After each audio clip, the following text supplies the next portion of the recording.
Hello बच्चों, मैं आपकी गायत्री मैम फिर से लेकर आई हूँ एक वीडियो। ये वीडियो मैंने स्पेशली इसलिए रखी है क्योंकि मैंने देखा है कि रेशियो एनालिसिस करते हुए बच्चों को बहुत तरह की प्रॉब्लम आती है। कई बार कुछ ट्रिकी क्वेश्चंस होते हैं जिसमें कि वैल्यूज जो हैं कुछ मिसिंग होती हैं और कुछ फाइंड आउट करने वाली होती हैं, स्पेशली जब सॉल्वेंसी रेशियोज निकालते हैं और आरओआई निकालते हैं। तो आज जो मैं आपको सिर्फ बैलेंस शीट का कंसेप्ट ही क्लियर कराऊंगी जिससे कि आप वो रेशियोज जो हैं इजीली फाइंड आउट कर सको। तो जो मैंने ये परफॉर्मा लिया है, ये बैलेंस शीट का लिया है, मेन आइटम्स इसमें डाली हैं। जैसे हमारे पास लाइबिलिटी साइड होते हैं, शेयर होल्डर फंड्स में आते हैं share capital and reserve and surplus. अब जैसे हम debt to equity ratio find out करते हैं सॉल्वेंसी रेशियो में, उसमें हमें ज़रूरत होती है शेयर होल्डर फंड को कैलकुलेट करने की। तो शेयर होल्डर फंड क्या होते हैं? शेयर होल्डर फंड होते हैं शेयर कैपिटल, चाहे वो इक्विटी शेयर कैपिटल हो, चाहे वो प्रेफरेंस शेयर कैपिटल हो, एंड रिजर्व एंड सरप्लस। तो रिजर्व एंड सरप्लस में आपको पता है जो एक्यूमुलेटेड प्रॉफिट्स हैं, नेट प्रॉफिट्स हैं, वो सभी आते हैं, या ट्रांसफर टू जनरल रिजर्व्स हैं, वो सभी आते हैं। तो इन दोनों को जब आप ऐड कर दोगे, शेयर कैपिटल और रिजर्व एंड सरप्लस को, तो आपके पास आ जाएंगे शेयर होल्डर फंड। तो जब भी आपने डेट टू इक्विटी रेशियो निकालनी है तो शेयर होल्डर फंड निकालने के लिए आपने शेयर कैपिटल और रिजर्व एंड सरप्लस को ऐड कर देना है। शेयर कैपिटल में आते हैं हमारे preference share capital and equity share capital. Reserve and surplus में आते हैं हमारे general reserve, security premium reserves and profits. Next जो है हमारी आइटम लायबिलिटी साइड, वो होती है non current liabilities. Non current liabilities वो होती हैं जिनका रीपेमेंट का पीरियड मोर देन 12 मंथ्स होता है। मींस जो लोन्स हम 12 महीने से ज़्यादा टाइम पीरियड के लिए रेज करते हैं, जैसे हम डिवेंचर्स इशू करते हैं, मोर्टगेज लोन लेते हैं जिसमें हम कोई सिक्योरिटी रखते हैं, एंड देन फिर हम जो है लोन को रेज करते हैं बैंक से या किसी फाइनेंशियल इंस्टीट्यूशन से। ऑब्वियस है कि आप अपनी जब सिक्योरिटी रखी है तो आप लॉन्ग रन के लिए, लॉन्ग टर्म के लिए लोन ले रहे हो। तो जब 1 ईयर से ज़्यादा टाइम पीरियड के लिए लोन लेते हो तो वो आती है हमारी लॉन्ग टर्म बोरिंग्स। अब नॉन करंट लायबिलिटी में सेकंड आइटम आती है हमारी लॉन्ग टर्म प्रोविजंस। जो लॉन्ग टर्म प्रोविजंस होती हैं, जनरली क्वेश्चन में अगर दिया होता है लॉन्ग टर्म प्रोविजंस ही लिखा होता है। वैसे इसमें मेनली ज़्यादातर आता है deferred tax liabilities. Deferred tax liabilities वो लायबिलिटीज़ होती हैं जो कि एक्चुअल में वो इसलिए होती हैं क्योंकि टैक्स पर्पस में हम डेप्रिसिएशन की किसी और तरह कैलकुलेशन करते हैं, किसी और रेट के ऊपर, और अकाउंटिंग पर्पस में हम किसी और रेट के ऊपर डेप्रिसिएशन कैलकुलेट करते हैं। तो दोनों में जो डिफरेंस होता है, तो हमें लगता है कि इन फ्यूचर हमारे ऊपर टैक्स लायबिलिटी हो सकती है इसके कारण। तो इसलिए हम एक अमाउंट सेट साइड कर देते हैं कि इन द लॉन्ग रन अगर हमारी फ्यूचर कोई ऑब्लिगेशन हुई तो हम इसमें से लॉन्ग टर्म प्रोविजंस में से हम इसको ले लेंगे। तो लॉन्ग टर्म प्रोविजन जो होती हैं डेफर्ड टैक्स लायबिलिटीज हो गई, या कोई एम्प्लॉय बेनिफिट के लिए अगर हमने कोई फंड या ग्रेचुटी या पेंशन्स के लिए क्रिएट किए हैं, तो वो चीज़ें होती हैं। तो जब हम लॉन्ग टर्म बोरिंग्स और लॉन्ग टर्म प्रोविजंस को ऐड कर देते हैं, वो आती है हमारी लॉन्ग टर्म डेट्स। तो जब डेट टू इक्विटी रेशियो निकालते हैं तो वहाँ पे हमारा फॉर्मूला बनता है long term debts over share holders fund. Share holder fund मैंने आपको बता दिया है। लॉन्ग टर्म डेट्स क्या होती हैं? Long term borrowings. Long term borrowings mortgage mortgage loans, कोई भी बॉन्ड्स, ये सभी कुछ होते हैं, या फिर लोन फ्रॉम फाइनेंशियल इंस्टीट्यूशंस जो भी आपने लिया होगा। ठीक है, तो इसी टाइप से लॉन्ग टर्म प्रोविजंस होंगी, तो उनको लॉन्ग टर्म बोरिंग और लॉन्ग टर्म प्रोविजंस को ऐड कर दोगे तो आपके पास आ जाएंगे लॉन्ग टर्म डेट्स। तो जब आप debt to equity ratio find out करोगे तो उसमें लिखोगे long term debts over share holder fund, तो आपकी डेट टू इक्विटी रेशियो आ जाएगी। और आपको पता है कि डेट टू इक्विटी रेशियो में भी जनरली हम यही कोशिश की जाती है प्रोप्राइटर द्वारा कि 2:1 रेशियो क्रिएट की जाए, क्योंकि उसको आइडियल रेशियो कहते हैं। अब नेक्स्ट आती है हमारी बैलेंस शीट में liability side current liabilities. Current liabilities आपको पता है वो सारी लायबिलिटीज, वो ऑब्लिगेशंस जो कि कंपनी ने विद इन 1 ईयर जो है पूरी करनी होती हैं, जहाँ पे 12 मंथ से कम टाइम पीरियड होता है।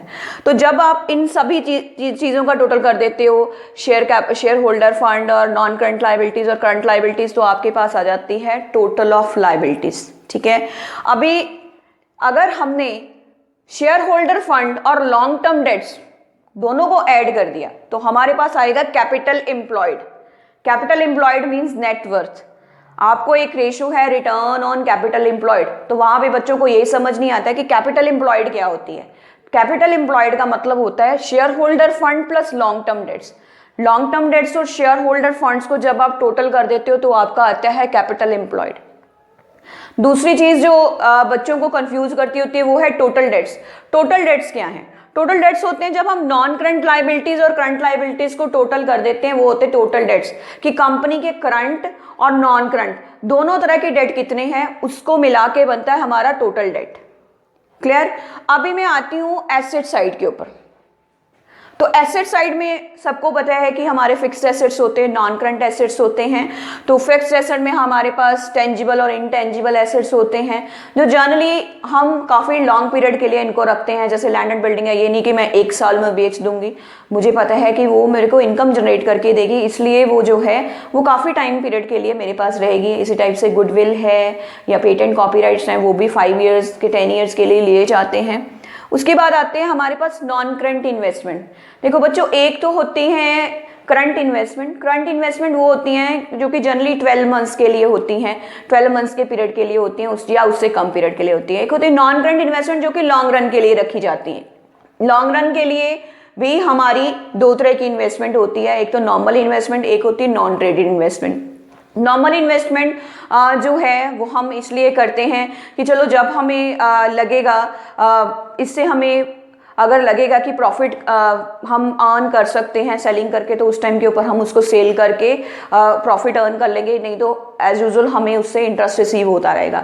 जो नॉन ट्रेडेड इन्वेस्टमेंट है वो एक प्रोप्राइटर इसलिए करता है ताकि वो लॉन्ग रन के लिए अपने लिए सेफ्टी बना के रखे, अपने लिए कोई डिपॉजिट या अपनी इन्वेस्टमेंट्स करके रखे, तो उससे उसको इंटरेस्ट आता रहता है, तो उसको वो जल्दी से जल्दी सेल करने के लिए नहीं सोचेगा। ओके, अब next is current assets. Current assets आपको पता है वही एसेट्स होते हैं जिनका ऑपरेटिंग साइकिल जो है, जो कि हमें 12 मंथ से पहले जो है इन कैश जो है हमें मिल जाते हैं, वो करंट एसेट्स होते हैं। जैसे कैश, बैंक, मार्केटेबल सिक्योरिटीज, ठीक है, इसी टाइप से प्रीपेड एक्सपेंसेस, स्टॉक, डेटर्स, ये सभी जो हैं हमारे करंट एसेट्स हैं।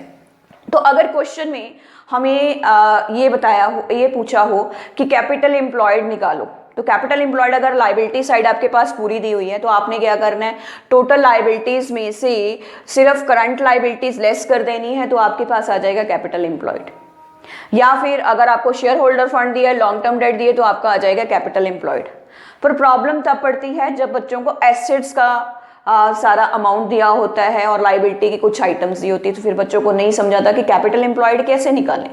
तो देखो बच्चों, जब हम नॉन करंट एसेट्स और करंट एसेट्स का टोटल कर देंगे तो हमारे पास आ जाएगा टोटल ऑफ एसेट्स। तो आप ये सोचो कि जब टोटल ऑफ एसेट में से अगर मैं सिर्फ ये करंट लाइबिलिटी माइनस कर दूं तो मेरे पास क्या बचेगा, कैपिटल एम्प्लॉयड। क्यों? क्योंकि capital employed is the total of share holder fund plus long term dates. तो मैंने बताया 3 चीजें ही होती हैं लाइबिलिटी साइड, एक होता है शेयर होल्डर फंड, एक होती है लॉन्ग टर्म डेट्स, एक होती है करंट लाइबिलिटीज। तो जब करंट लाइबिलिटीज को मैं माइनस कर दूंगी टोटल एसेट्स में तो भी मेरी कैपिटल एम्प्लॉयड आ जाएगी। इसी टाइप से अगर क्वेश्चन में हमें फिक्स्ड एसेट्स दिए हैं, करंट एसेट्स दिए हैं, करंट लाइबिलिटी दी है, तो क्या करना है आपने, या तो fixed assets plus current assets करके टोटल एसेट्स निकाल दो और करंट लाइबिलिटीज लेस कर दो, या फिर आप ये फॉर्मूला भी लगा सकते हो fixed assets plus working capital, क्योंकि आपको पता है कि वर्किंग कैपिटल का फॉर्मूला होता है current assets minus current liabilities.